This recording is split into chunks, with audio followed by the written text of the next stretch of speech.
Dinner and a Book is supported by the Rex and Alice A. Martin Foundation of Elkhart, celebrating the spirit of Alice Martin and her love of good food and good friends.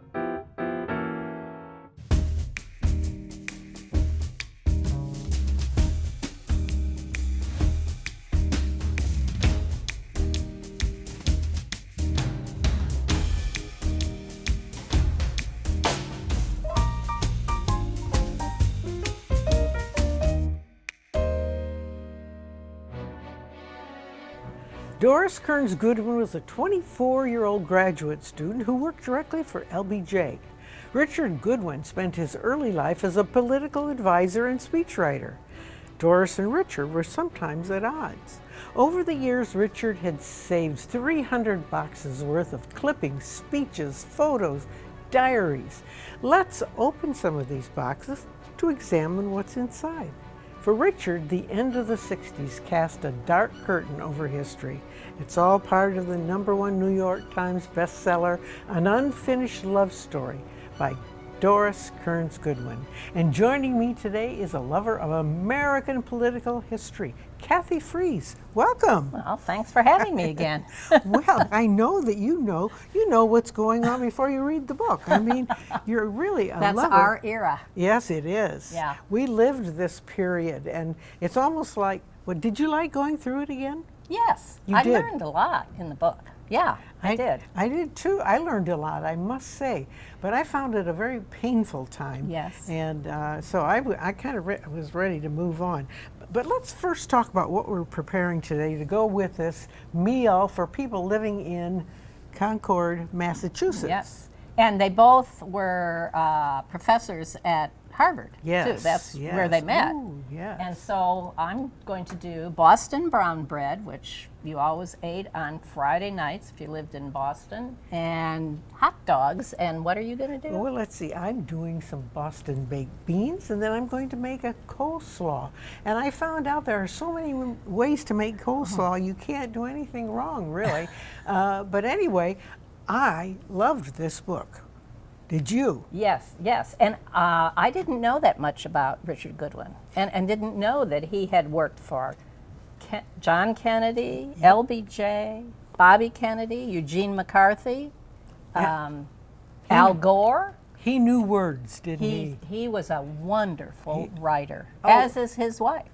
Yes, what a couple. I mean, I wonder if they spoke in the morning over breakfast, these long, wonderful sentences. Sounds like they did. Yes. And she was a historian, so she did the history, whereas he was a good writer from the get-go. He could write anything. Oh, and fast. And, about the Great Society and That was his idea. I mean, his words. His words. And he's the one that wrote, ask not what your country can do for you. Kennedy. I've heard so many people say they know who actually wrote, and it's not him. But even a friend in Elkhart told me she had written those words for him. And I thought, how interesting. Yeah. In any case, I'm going to start the bread so we can get it in the oven. Yeah, let's get going on that. Actually, this is supposed to be graham flour, but I didn't have it, so I'm using organic whole wheat flour. You cannot go wrong with that whole wheat. kind. Whole wheat, in fact. And I'm making a mess, which I always do. Well, that's what happens when you work with flour. And I have to re-sift this. I mean, you sift it twice. There are no eggs in this, almost no sugar, except there's molasses, which has a lot of sugar in it. I mean, that's sugary, but this is so good. I am just using some cans of beans. I haven't soaked them. I'm not into that, but I know some people do, and they claim it does make a better dish. And I believe that that's a fine thing to say and do. Why did he move back and forth? They were all Democrats that he was writing for. But like you said, first it was Kennedy, and then it was LBJ, and then it was someone else, and then back to Kennedy, and then then Robert Kennedy. He wrote for him, and everybody wanted this Richard Goodwin because... And he was so young. Yes, he was, and he was a character and bright. He was a wordsmith. I mean, beautifully. And both he and John Kennedy, well, and Robert too, were from Brookline, Massachusetts. And I have visited. They called themselves the Brookline Boys. The Brookline Boys. Well, and I don't think he came from a wealthy background. But, no, he didn't. In fact, and his father never got kind of another job. In the Depression. Yes. I'm adding to these wonderful cans of baked beans some mustard, and then I've got some brown sugar, and I'll put in a little ketchup, and sometimes I would, cook some onions, or I would cook more bacon. But baked beans, you can't, once you start, you can't stop. They're so much fun. I'm going to put in a little bit of this last part. So I'm putting in a little bit of sugar, salt, and soda. Sift them all. I think you can do that in your sleep. You make lots of different kinds of bread. Yeah. And let me see. Did I put the salt in? I'm No. using the rest of this. 3/4 of a teaspoon of salt.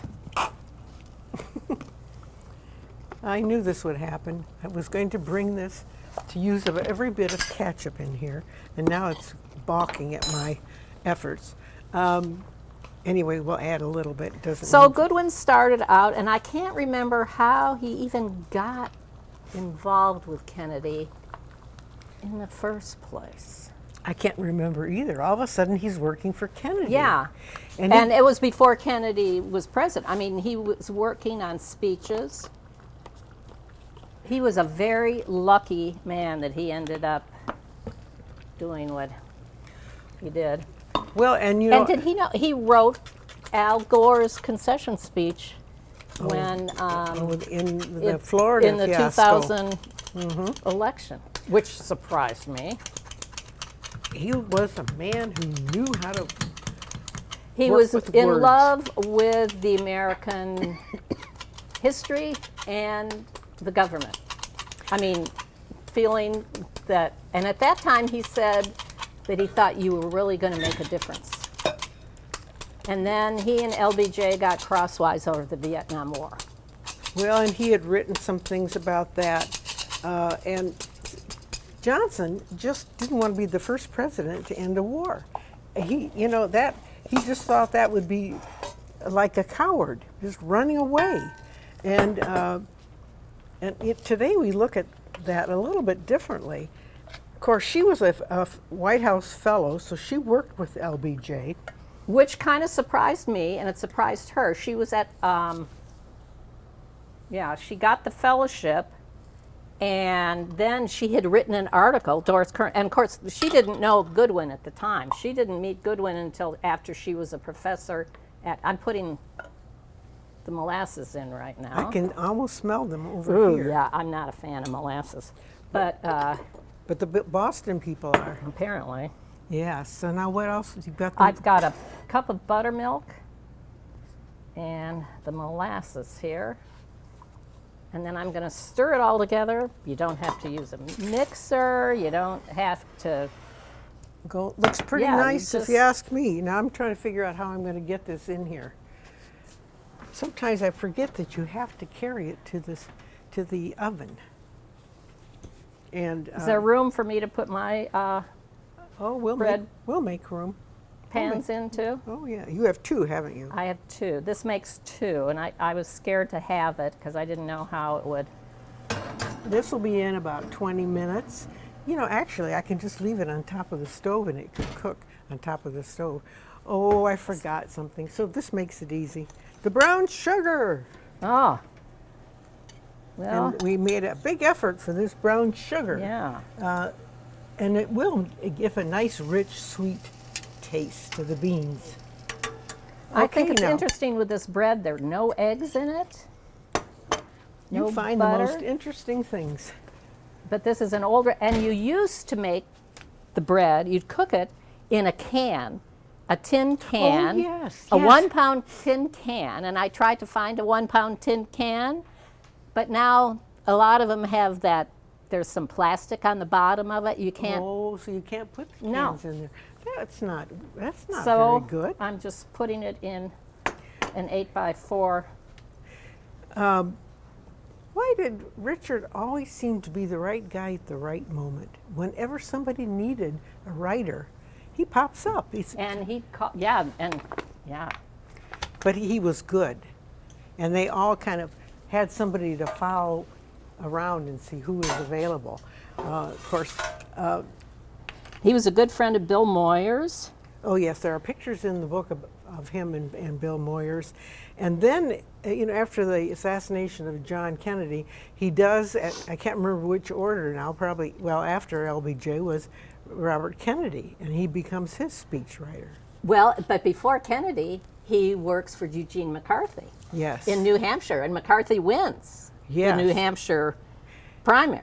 And it doesn't go much further than that. Well, he tells McCarthy, Bobby Kennedy is a friend of mine, and if he starts running for president, I'm going to go leave back. you and So be work prepared for if I Bobby. disappear, right? And that's exactly what happened. I would have put more time on those boxes. It's sort of like they were a treasure chest, weren't And they? as Goodwin said, you couldn't. That wouldn't happen now. What would You happen? wouldn't have those boxes now. Oh, and they would be in some important place, and Yeah. you would be accused of taking things, Yeah. right? Yeah. Ooh, we see you learn a lot reading And these books. He was just kind of the gopher at the beginning, and so he had all these things, and we're just carrying them around in what did he say, a laundry box or something like that, from place to place when Kennedy was running in the primary. Well, a lot of things have changed, and right now we're going to put the bread in the oven, and we will bake it for how long? An hour. An hour at 350? Mm-hmm. Okay. And so we'll be right back, but we're going to talk about more of the activities of the Goodwins.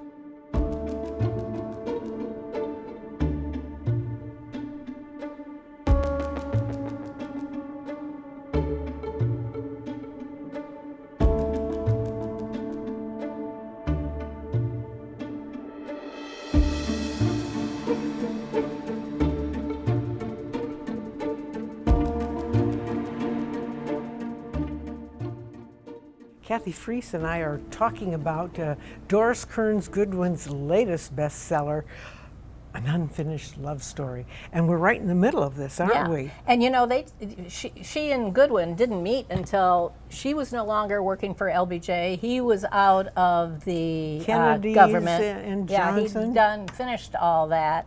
And she was a professor at Harvard, and he was at Harvard, and that's how they met. And they had met earlier, but it didn't work out. He had a child. His wife had committed suicide. I mean, there's a lot going on in his life. But they really were a match. They were a good match. They shared the same values. They were educated the same way, and they liked people. I think I would not call them snobs, but then I don't know them. Maybe they are snobs. I don't know. And Doris Kearns Goodwin really had fond memories of LBJ and Lady Bird, whereas Dick Goodwin, because of the Vietnam War, did not have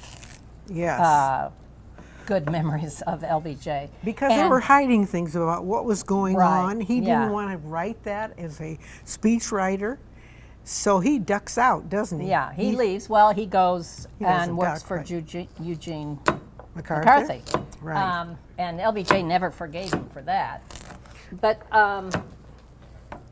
Doris, as they're going through these boxes of memories, she gets Richard to soften his stance toward LBJ. a Yes, little she bit. had a good experience with him, but she knew he was a rascal. He was temperamental, and he had a temper.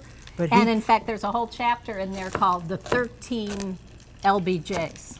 The 13 because he could change into something totally different. right in the moment, just Right. he really could. And you know what? I think we should write a book about ourselves. The 13 Gales, the 13 Kathys. Makes more interesting, doesn't it? I'll come out more interesting than I am. And Lady Bird would say that LBJ would get into his Valley of the Black Dog.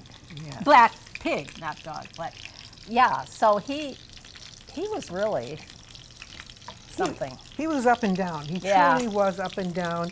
And he might have been that way before he got into politics, but politics has to really push some buttons in people who are, you know, having some troubles and this sort Yeah. of thing. So you think they kind of, I think she softened Goodwin's, I mean, he could see, of course, it's from the distance of years looking back. 30 some years Yeah. maybe. So, When you but I think- had no idea that Goodwin had worked for Eugene McCarthy in New Hampshire and written things for him, and that he and Bobby Kennedy were good friends. Yes, he did And- get along with Bobby. And he was with Bobby Kennedy, when he was Fascinating. assassinated. And in the book, she says that Goodwin idolized John Kennedy. I mean, he put John Kennedy on a pedestal, whereas Bobby was his friend.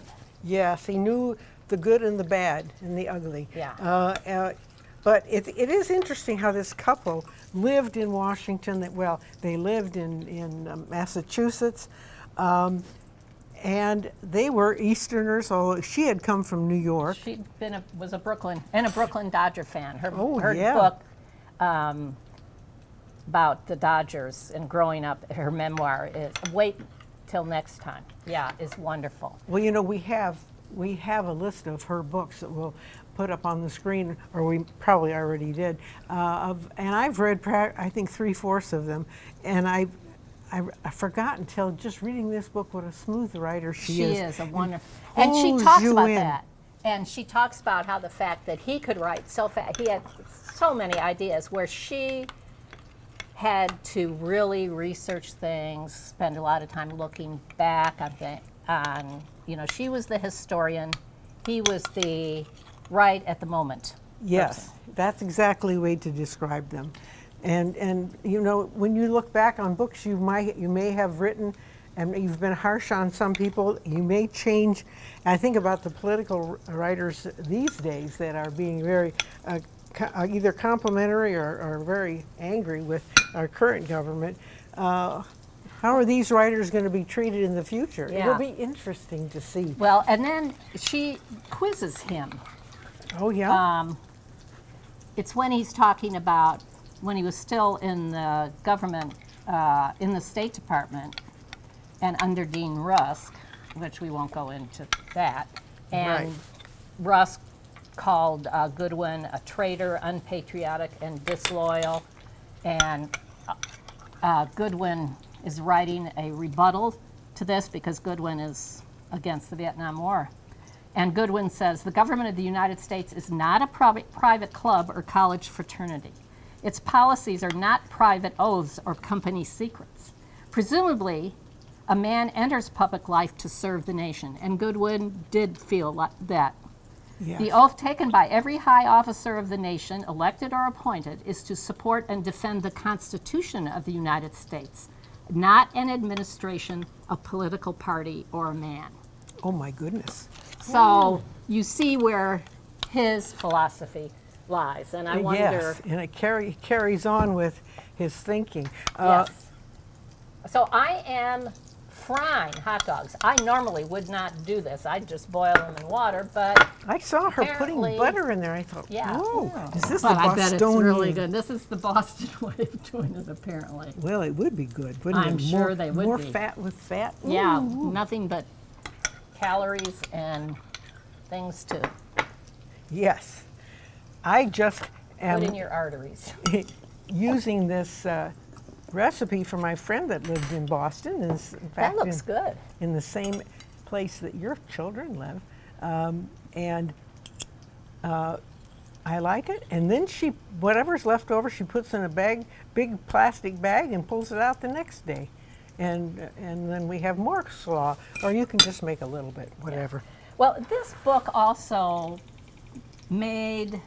I've read Caro's book on Lyndon yes. Johnson, his books. Yes, what But- they're for. But this really talks about, it makes it even more personal, or talks more about others in the government. I got a whole different view of Johnson, Kennedy, both Kennedys. And Jackie? And Jackie was a good friend of this man. Yes. Yes. Before he married. He's the one that actually helped get the money to help restore some of the beautiful monuments along the Nile. Egypt. Yes. Yes, and that's another interesting book about the French woman who was instrumental. Yes. Yeah. It's excellent. Yeah. Oh, I tell you, books take you everywhere. Yes, you learn so much. And you meet so many interesting people. And so anyway, this is my sort of Boston salad coleslaw. It's not this real creamy, tiny little pieces, but I like that too. And I like Amish coleslaw with a little bit of the pepper and what else do you put in there? Is that vinegar? Vinegar. It's vinegar. There's no mayonnaise in it. No. Yeah, I like the no mayonnaise coleslaw. So it's fun to try these different coleslaws, and if you like one particular one, it becomes yours. So with the coleslaw, and this is something they have on the 4th of July with salmon in that area, and sometimes the beans are added too. So how are those hot dogs going? Done. They do. Do you need a dish? Are you going to put them around the edge? You want to chop them? What would you like to do? We just put them on a plate, and if anybody wants to, I don't know. I'm going to turn this off now because I don't want to overdo it. You don't want to burn them. We'll find a plate. A plate, that's fine. And well, I really like this book. I think you would get a different view of everybody. I also learned a lot about our policies in South America and Central America at the time. Why we aren't popular down there. Yeah, no, I don't blame them. Yes, and Kennedy tried to change that, as did LBJ a little bit, but yeah.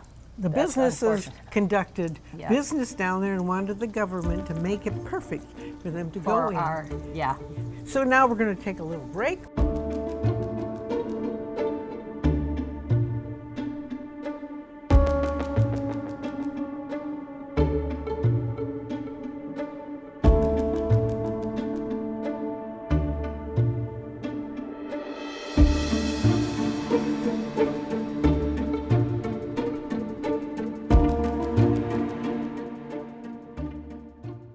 I hope you've enjoyed An Unfinished Love Story as much as Kathy and I have.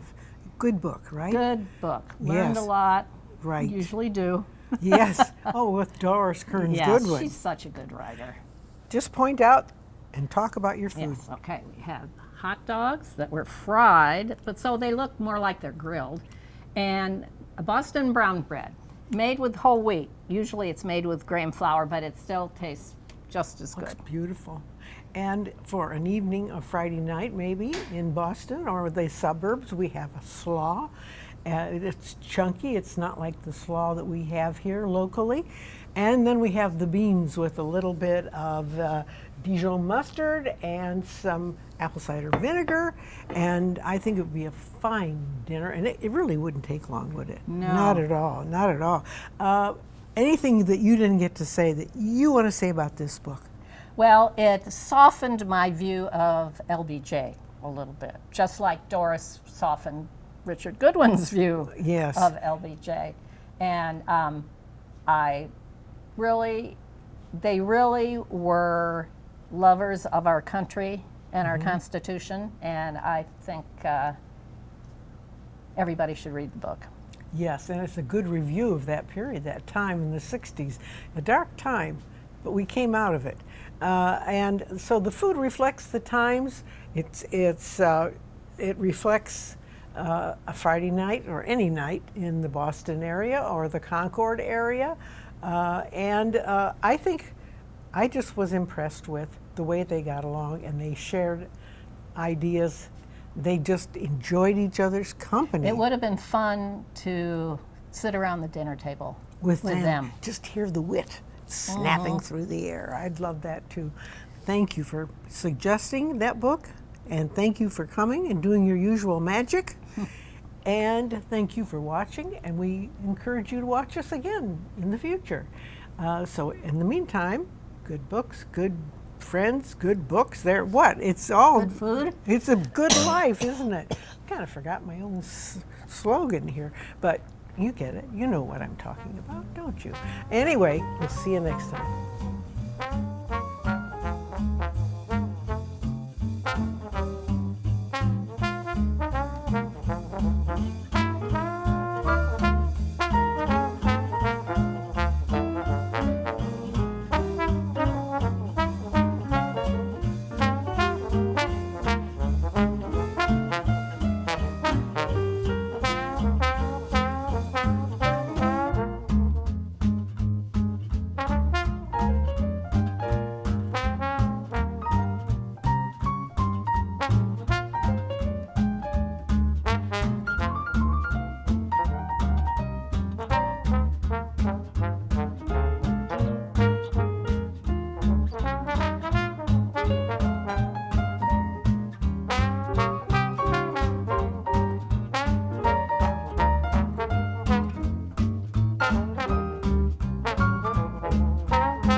This WNIT local production has been made possible in part by viewers like you.